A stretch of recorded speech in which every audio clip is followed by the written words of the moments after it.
Hello friends, কেমন আছেন সবাই?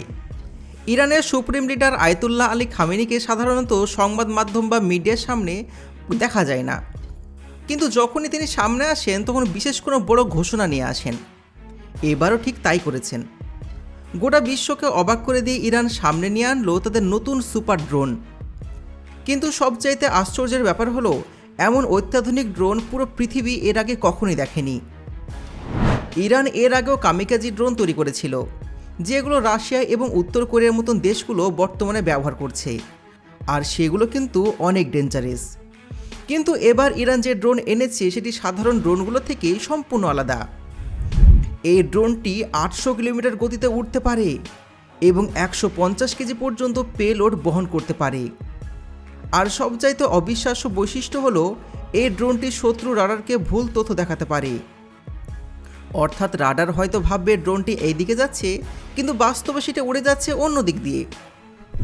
তাহলে প্রশ্ন উঠেছে, ইরান এত উন্নত প্রযুক্তি পেল কোথা থেকে? ইরানের বিজ্ঞানীরা আগের ধরা পড়া ড্রোনগুলো অভিজ্ঞতাকে কাজে নিয়েই এই নতুন সিরিজের ড্রোন তৈরি করেছে।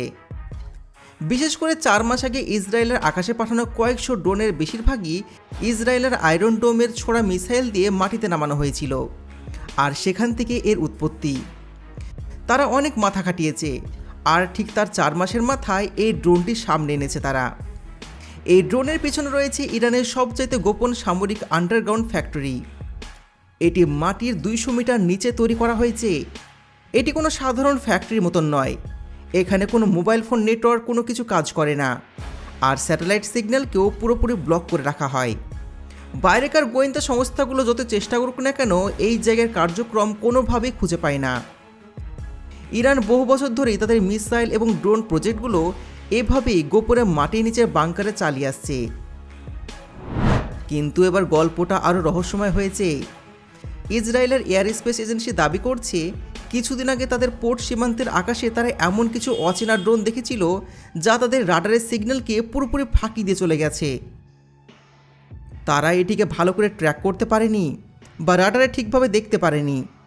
তারা দাবি করছেন সে ড্রোনগুলো দেখতে অনেকটাই ইরানের এই নতুন ড্রোনের মতন। এই ড্রোনটি তার আশেপাশে 3 কিলোমিটার এলাকায় সমস্ত যোগাযোগ সিগন্যালকে বন্ধ করে দেয়। তারা বলছেন কোন ডিভাইস চালু আছে, কোনটি বন্ধ, সব কিছু এই ড্রোন ধরতে পারে। ইরান আরও দাবি করছে এটি মিসাইল সিস্টেম পর্যন্ত জ্যাম করতে পারে, মানে মিসাইল লঞ্চার ড্রোনটিকে আটকাতে চাইলেও সেটি আর কাজ করবে না। আর এই কারণে ইসরায়েল সবচেয়ে বেশি চিন্তিত।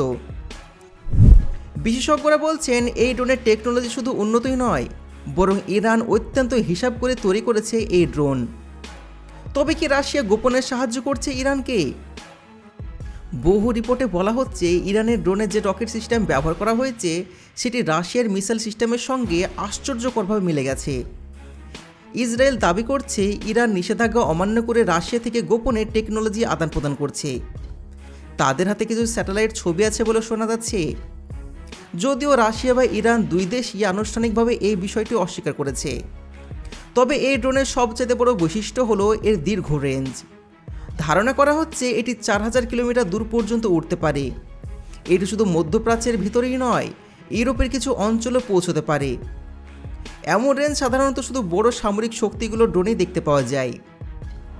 এর সঙ্গে যখন ফেক লোকেশন সিস্টেম, সিগন্যাল বিশ্লেষণ, জ্যামিং ক্ষমতা আর উচ্চ গতিকে যোগ করা হয়, তখন তা মোকাবেলা করা বিশ্বের জন্য রীতিমতো চ্যালেঞ্জ হয়ে দাঁড়ায়।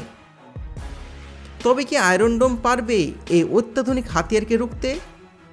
ইরান দাবি করছে ইসরায়েলের সবচেয়ে শক্তিশালী প্রতিরক্ষা ব্যবস্থা আয়রন ডোম এই ড্রোনকে কোনোভাবেই ধরতে পারবে না। আয়রন ডোম মূলত ক্ষেপণাস্ত্র দিয়ে ড্রোন বা মিসাইলকে নামানোর জন্য তৈরি করা হয়েছে। কিন্তু যদি সত্যি সত্যি এটা ইসরায়েলের পোর্ট সীমান্তের আকাশে ঢুকে যায়, তাহলে তা সত্যি আয়রন ডোমকে ফাঁকি দিতে পারবে। মধ্যপ্রাচ্যের ভূ রাজনীতিতে এই ড্রোনের আগমন এক ধরনের নতুন প্রতিযোগিতা তৈরি করেছে। সৌদি আরব, আরব আমিরাত আর কাতার সবাই নিজেদের প্রতিরক্ষা ব্যবস্থাকে নতুন করে সাজাচ্ছে। কারণ যে ড্রোন একটা দেশের সবচেয়ে শক্তিশালী রাডার সিস্টেমকে ভুল পথে চালিয়ে দিতে পারে, তা ইরানের যে কোনো শত্রু দেশের জন্যই একটা বড় চ্যালেঞ্জ। তবে এই প্রক্রিয়া শুধু ড্রোনের জন্যই নয়, বরং ইরানকে সামরিক টেকনোলজির দিক থেকেও আরও শক্তিশালী করার জন্যই তৈরি করা হয়েছে। কারণ আগে নিষেধাজ্ঞা এবং চাপের মাধ্যমে তারা নিজেদের সামরিক শক্তিকে আরও উন্নত করে ফেলেছে। আর এবার ইরানের এই সুপার ড্রোন মধ্যপ্রাচ্যের সমস্ত হিসাব বদলে দিয়েছে।